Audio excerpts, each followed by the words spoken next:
Fala, leitores da Bíblia, graça e paz, como é que vocês estão? Tudo bem? Hoje a gente vai ler 2 Crônicas, capítulos 5 e 6, e vamos começar com o primeiro capítulo do livro de Cântico, Cântico dos Cânticos ou Cantares, como era antigamente utilizado. Vamos orar? Deus bendito, louvamos o teu nome por tua infinita graça, misericórdia, bondade, justiça, poder, santidade. Te louvamos, ó Deus, e imploramos, ó Deus, a tua intervenção na nossa vida, trazendo-nos para mais perto de Ti a cada dia. Nos ajuda, Senhor, a buscar Tua palavra com sinceridade de coração, com expectativa sincera de Te conhecer mais. Revela-te ao nosso coração, Pai. Não permita que as leituras bíblicas sejam apenas um momento, ó Deus, de cumprir uma obrigação, mas que de fato, Senhor, tenhamos prazer nesses momentos de leitura da Tua palavra.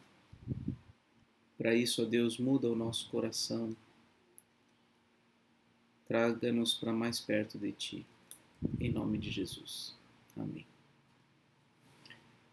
Muito bem, vamos à leitura então de 2 Crônicas, capítulo 5. Quando Salomão terminou toda a obra que fez para a casa do Senhor, trouxe as coisas que Davi, seu pai, havia dedicado: a prata, o ouro e todos os utensílios. Salomão pôs tudo isso entre os tesouros da casa de Deus. Então, a gente sabe que Davi acumulou bastante coisa, então Salomão traz para lá todos esses tesouros. Então Salomão congregou os anciãos de Israel e todos os chefes das tribos, os chefes das famílias dos israelitas, em Jerusalém, para levarem a arca da aliança do Senhor, da cidade de Davi, que é Sião, para o templo. Todos os homens de Israel se congregaram junto ao rei na ocasião da festa, que foi no 7º mês. Quando todos os anciãos de Israel chegaram, os levitas pegaram a arca do Senhor e a levaram para cima, com a tenda do encontro e com os utensílios sagrados que nela havia.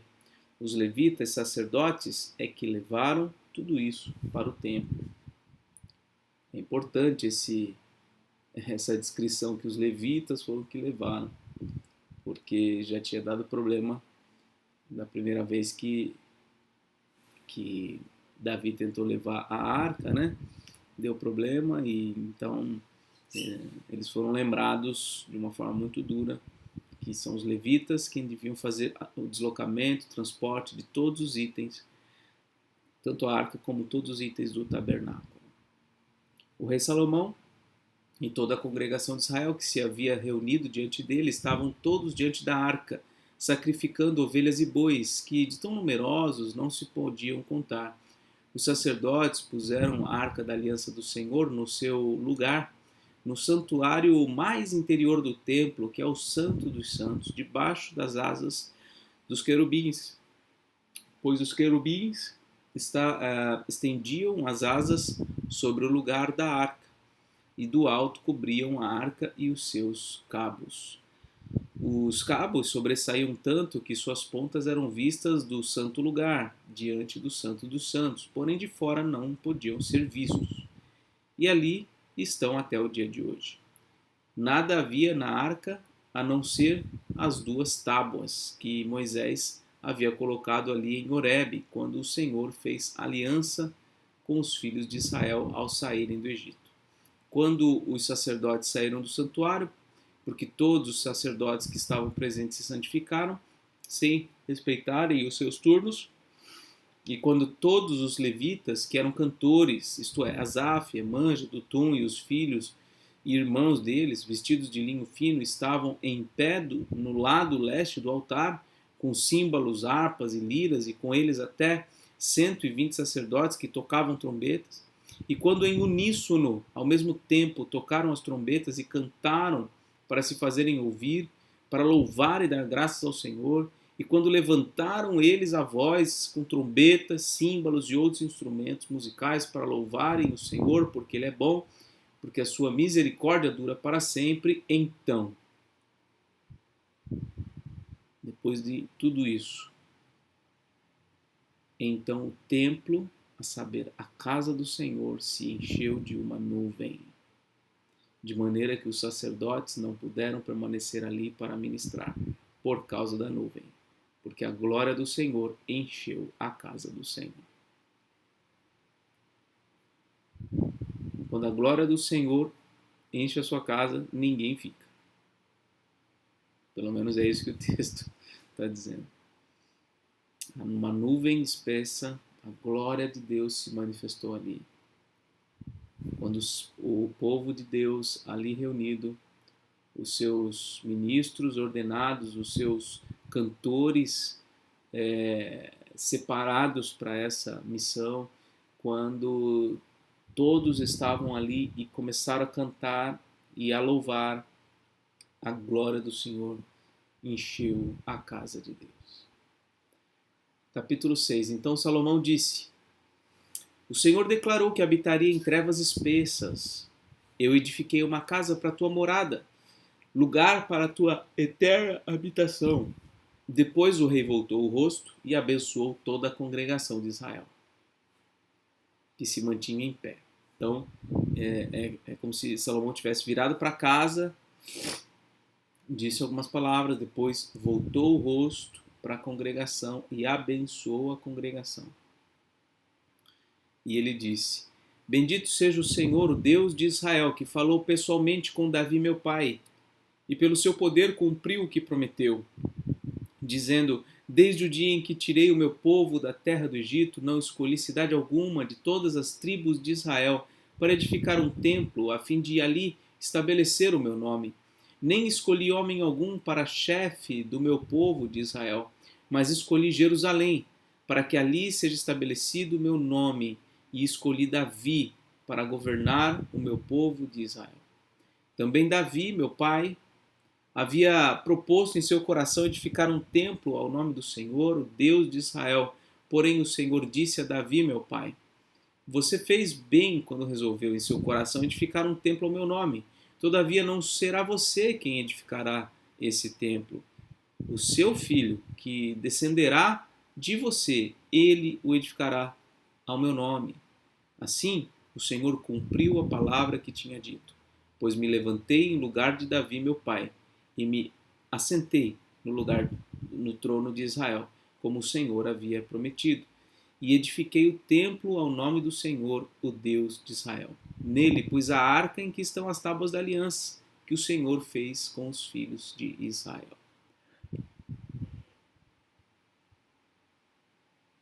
Versículo 12. Salomão se pôs diante do altar do Senhor, na presença de toda a congregação, e estendeu as mãos. Porque Salomão tinha feito uma plataforma de bronze, de 2,20 metros de comprimento, 2,20 metros de largura e 1,30 metro de altura, que tinha colocado no meio do pátio. Ele se pôs em pé sobre ela. Depois ajoelhou-se na presença de toda a congregação de Israel. Estendeu a mão para o céu e disse: ó Senhor, Deus de Israel, não há Deus como tu, nos céus e na terra. Tu guardas a aliança e a misericórdia aos teus servos, que de todo o coração andam diante de ti. Cumpriste para com o teu servo Davi, meu pai, o que lhe prometeste. Pessoalmente o disseste, e pelo teu poder o cumpriste, como hoje se vê. Agora, pois, ó Senhor, Deus de Israel, cumpre a outra promessa que fizeste a teu servo Davi, meu pai, quando declaraste, dizendo: nunca lhe faltará sucessor diante de mim, que se assente no trono de Israel, contanto que os seus filhos guardem o seu caminho, o seu caminho, para andarem na lei, como você andou. Agora também, ó Senhor Deus de Israel, que se cumpra a palavra que disseste a teu servo Davi. Mas será que de fato Deus poderia habitar com os homens na terra? Eis que os céus e até o céu dos céus não te podem conter, muito menos este templo que eu edifiquei. Atenta, pois, para a oração de teu servo e para a súplica, ó Senhor meu Deus, ouvindo o clamor e a oração que o teu servo faz diante de ti. Que os teus olhos estejam abertos dia e noite sobre este templo, sobre este lugar, do qual disseste que o teu nome estaria ali, para ouvires a oração que o teu servo fizer neste lugar. Ouve, pois, as súplicas do teu servo e do teu povo de Israel quando orarem neste lugar.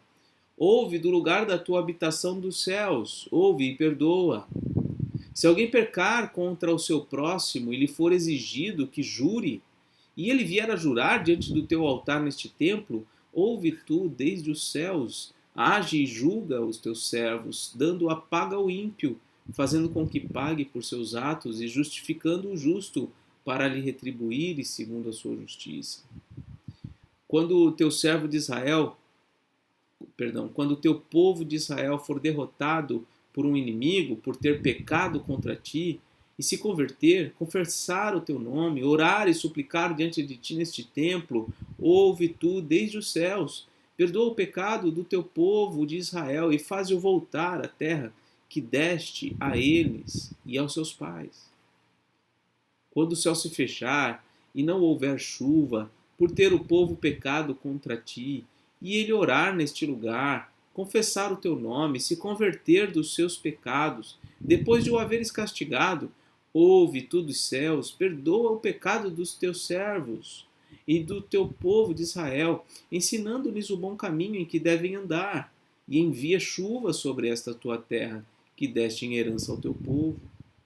Quando houver fome na terra ou peste, quando houver crestamento, que é queimadura causada pelo calor do sol, ou ferrugem, gafanhotos e larvas, quando inimigos cercarem as cidades do país e houver alguma praga ou doença, toda oração e súplica que qualquer homem ou todo o teu povo de Israel fizer, conhecendo cada um a sua própria ferida e a sua dor, e estendendo as mãos na direção deste templo, ouve tu desde os céus, lugar da tua habitação, perdoa e dá a cada um segundo todos os seus caminhos, visto que lhe conheces o coração, porque tu, só tu, és conhecedor do coração dos filhos dos homens, para que te temam e andem nos teus caminhos todos os dias que viverem na terra que deste aos nossos pais.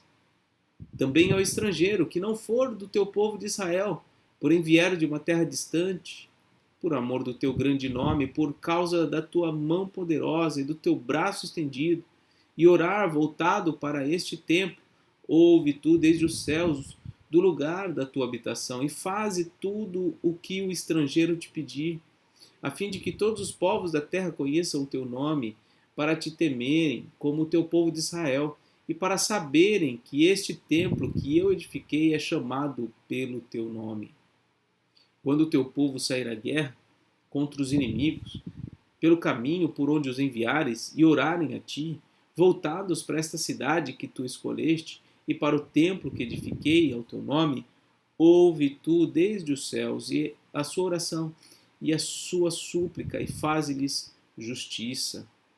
Quando pecarem contra ti, pois não há homem que não peque, e tu te indignares contra eles, e os entregares às mãos do inimigo, a fim de que os leve cativos a uma terra, longe ou perto daqui, e se na terra onde forem levados cativos caírem em si, e se converterem, e na terra do seu cativeiro te suplicarem, dizendo, pecamos, procedemos mal e cometemos iniquidade, e se eles se converterem a ti de todo o seu coração, de toda a sua alma, na terra do seu cativeiro, para onde foram levados cativos, e orarem, voltados para a sua terra, que deste aos seus pais, para esta cidade que escolheste, para o templo que edifiquei ao teu nome, ouve tu desde os céus, do lugar da tua habitação, a sua prece, a sua súplica, e faz-lhe justiça, perdoa o teu povo que houver pecado contra ti.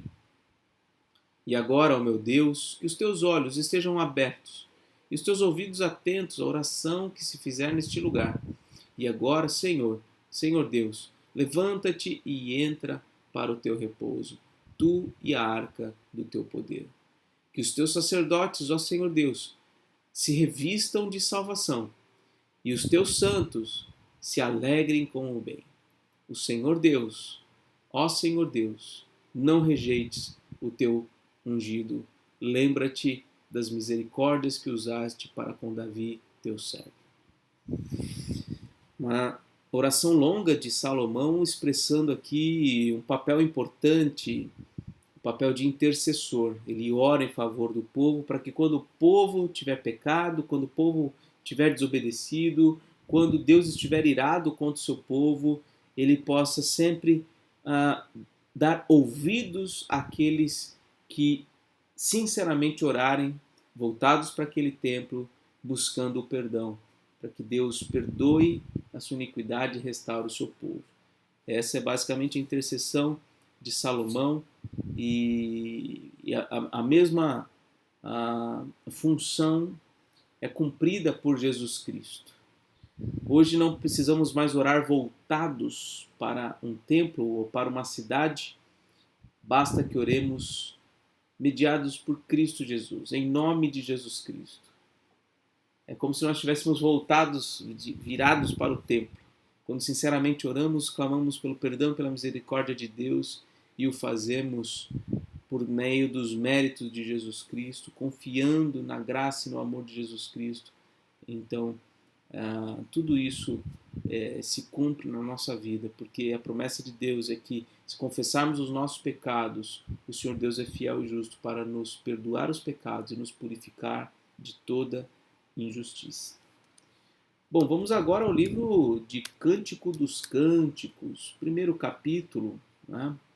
Aqui, ó, Cântico dos Cânticos de Salomão.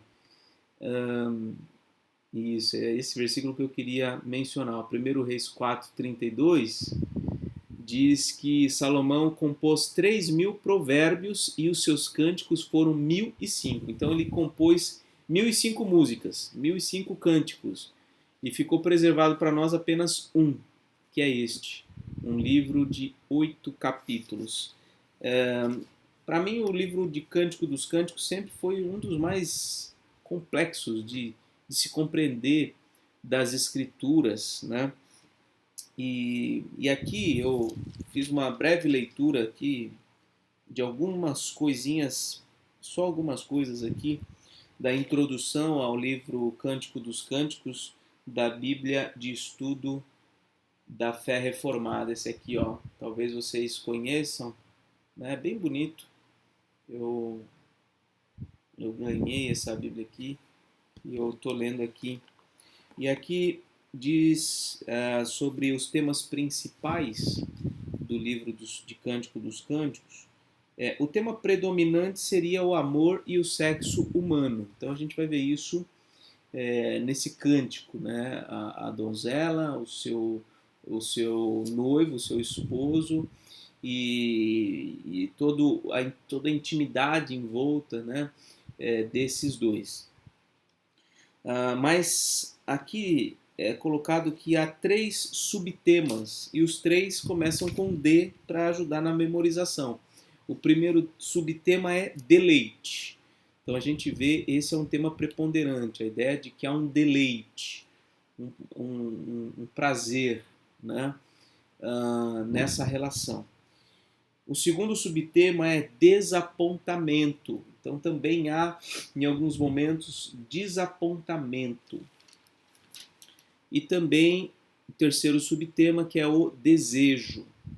Tá? Desejo profundo que vence os desapontamentos. Aqui na parte que fala da teologia desse livro, é dito o seguinte, que o livro é mais do que sobre amor e sexo. É sobre amor e sexo redimidos. As imagens paradisíacas nos lembram o princípio antes da queda, quando o amor humano era tudo que Deus tensionou que fosse e nada do que Deus não tensionou que fosse. Então nós estamos vendo aqui o que seria uma relação perfeita, uma uma relação de intimidade, de amor, de carinho, de deleite, né? Perfeito, de desejo, de prazer perfeito, tal como poderia ter sido antes da queda. Isso mostra então que o amor e o sexo não são inerentemente maus. O que há de mal no amor e no sexo é decorrente da queda, porque Deus não fez para ser mal. E aqui na parte que fala sobre Cristo, no livro de Cântico dos Cânticos, eu anotei aqui o seguinte: somente Cristo pode satisfazer totalmente os anseios dos seres humanos por intimidade. Nós temos desejo e anseio por intimidade. Os seres humanos têm anseio por intimidade. E eu não me refiro apenas à intimidade sexual. A intimidade sexual é uma delas.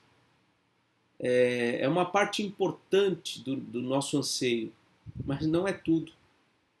Porque é possível ter relação sexual sem ter intimidade. Você parou para pensar nisso?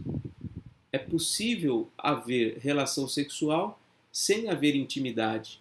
Por isso que há muitas pessoas que, conquanto tenham uma vida sexual ativa, ainda têm um anseio muito grande por intimidade. E esse livro vai falar um pouco sobre isso e vai nos mostrar, vai apontar para o fato de que somente Cristo pode satisfazer totalmente os anseios dos seres humanos por intimidade. Porque Ele é aquele que provê os rios de água viva, os quais nos saciam de tal modo que nunca mais sentiremos sede. Ele diz aqui ainda: até os melhores casamentos têm ocasiões de desapontamento, como o cântico reconhece. Então nós vamos ver do capítulo 3 até o capítulo 5, nós vamos ver o desapontamento presente também nessa relação humana. Então, mas até os melhores casamentos. Há casamentos que são eternos desencontros. Há casamentos que, por outro lado, a regra é o companheirismo, o amor, a cumplicidade, a intimidade verdadeira, não só sexual. Mas o desapontamento está presente, mesmo nessas relações aparentemente mais perfeitas. Dessa maneira, o cântico nos lembra que Cristo é o único esposo perfeito. Aqui é dito ainda que o livro é uma ilustração do amor de Cristo por sua igreja e que Deus planejou o casamento para refletir o seu relacionamento conosco. Histórias de amor, eu creio que, via de regra, são aquelas que mais tocam o nosso coração. Não sei você, talvez você não seja tão afetado a isso. Eu particularmente sou. Eu me lembro de ter assistido no cinema um filme chamado PS Eu Te Amo. Puxa vida, eu acho que eu nunca chorei tanto quando assisti um filme. Acho que também a época, o momento que eu estava vivendo na época também não colaborou muito, ou colaborou muito para esse meu para esse choro, né, e essa sensação assim de comoção. Mas se você não assistiu ainda, vai lá e assiste. PS Eu Te Amo.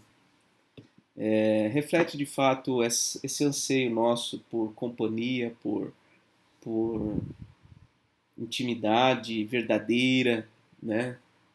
Por cumplicidade, carinho. A gente tem muito isso. E eu ouso dizer que, aliás, não é tanto uma ousadia, acho que é uma constatação bíblica. Essas coisas jamais serão satisfeitas por nosso cônjuge ou por quem quer que seja. É como se nós fôssemos insaciáveis disso. A gente quer sempre mais. Enquanto o nosso coração não desfrutar daquilo que Cristo oferece, nós vamos continuar insatisfeitos. A única fonte inesgotável de amor é Cristo, não é o nosso cônjuge. Dito isso, vamos à leitura.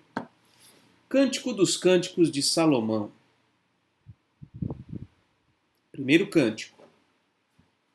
Esposa, beije-me com os beijos de sua boca, porque o seu amor é melhor do que o vinho, suave é o aroma dos seus perfumes.